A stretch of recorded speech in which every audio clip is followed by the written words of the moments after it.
우리나라에서 대하소설하면 처음 떠오르는 작품이 있습니다. 박경리의 토지인데요. 토지는 박경리가 1969년 집필하기 시작해 1994년 8월 왕반한 역사소설로 총 5부 16권의 방대한 분량을 자랑합니다. 토지는 동학농민운동과 가부개혁 직후인 1897년부터 1945년 광복까지를 배경으로 한 가문의 몰락과 재기를 다루는데요. 등장하는 인물만 무려 600여 명에 달합니다. 이 토지의 첫 글자는 서울 성북구 정릉골에서 시작되었습니다. 성북문인 8화의 주인공은 소설가 박경리입니다. 박경리는 1926년 12월 2일 경상남도 충무시에서 태어났습니다. 그의 본명은 박금희인데요. 그가 박경리라는 필명으로 등단하게 된 데에는 소설가이자 시인인 김동리의 숨은 조력이 한몫됐습니다. 박경리는 1945년 진주고등여학교를 졸업하고 같은 해 남편과 결혼했는데요.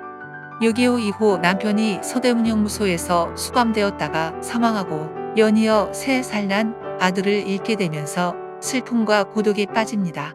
그는 이후 이를 극복하기 위해 시를 쓰기 시작합니다. 1954년 서울로 상경한 박경리는 친구의 소개로 진주여고 선배인 김동리의 부인 김얼개를 알게 되는데요. 김얼개를 만나러 도남동 집에 찾아가던 날 우연히 박경리의 시를 김동리가 읽게 됩니다. 김동리는 박경리의 시를 읽고 상은 좋지만 아직 안 되었다고 평했는데요. 그는 박경리에게 시보다는 소설을 써보라고 권유하였습니다. 김동리는 박경리에게 끊임없이 습작 원고라도 좋으니 작품을 가져오라고 했는데요. 박경리는 김동리에게 학창시절 썼던 단편 불안지대를 선보입니다. 이후 이 일은 잊히는 듯 했는데요. 어느 날 김동리의 아들로부터 연락이 옵니다. 작가님의 작품이 현대문학 잡지에 추천되었으니 빨리 와서 원고료를 받아 가십시오.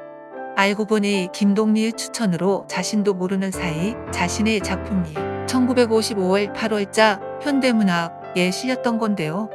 당시 김동리는 박경리도 모르게 박경리라는 필명과 계산이라는 제목으로 현대문학에 작품을 추천한 것이었습니다.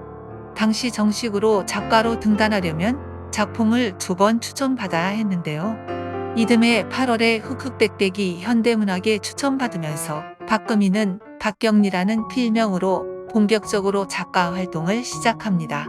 박경리는 서울 성북구 도남동과 정릉 일대에 살면서 다양한 작품 활동을 이어나갔는데요. 도남동에 살 때 집필한 노을진 들녘이 잇따라 내성문학상과 현대문학상을 수상하면서 문단의 인정을 받습니다. 그는 이후 김약국의 딸들, 시장과 전장, 파시 등을 발표하면서 여성들의 이야기를 지속적으로 다뤘습니다. 파시와 시장과 전장이 전쟁이 여성에게 미치는 영향력을 담아냈다면 김약국의 딸들은 통영을 배경으로 역사, 사회 변화에 따른 내 딸의 비극적인 운명을 개성적으로 다룹니다. 특히 김약국의 딸들은 이례적으로 잡지나 신문 연재를 건너뛰고 책으로 출간된 작품인데요. 해당 책은 2000년대까지 꾸준히 독자들의 사랑을 받아 재인쇄를 거듭하며 영화와 드라마로 제작되기도 합니다. 박경리는 1950년대 청수장 아래 정릉 골짜기에 작은 양옥을 마련하여 살았는데요. 그러다가 몇 년 후 경곡사 뒤쪽에 있는 768-2번지로 이사합니다. 이 집이 한국문단계에 큰 획을 그은 소설 토지를 집필한 장소입니다. 박경리는 이곳에서 1965년부터 원주로 이사가기 전인 1980년까지 소설 토지를 집필한 것으로 알려졌는데요. 그는 손자를 얻고 시장을 보러 가고 마실을 다니며 아이가 커가는 모습을 지켜보며 토지 원고를 집필합니다.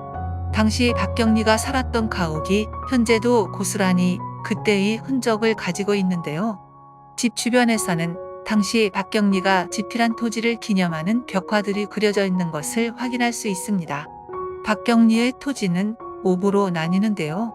그는 1977년 1월부터 연재를 시작한 토지 3부를 탈고하고 정신적, 신체적으로 지쳐 다음 해인 1980년에 딸과 손자가 이사간 원주로 갑니다. 그가 정착한 곳은 원주시 당구동 742번지입니다. 그는 이곳에서 창작 활동을 이어나가면서 근방에 있던 연세대학교 원주 캠퍼스에서 객원 교수로 학생들을 가르치기도 하는데요. 이후 그가 살았던 곳은 박경리 문학공원이 되어 그 문학인으로서의 삶과 문학관을 돌아볼 수 있는 장소로 자리 잡았습니다.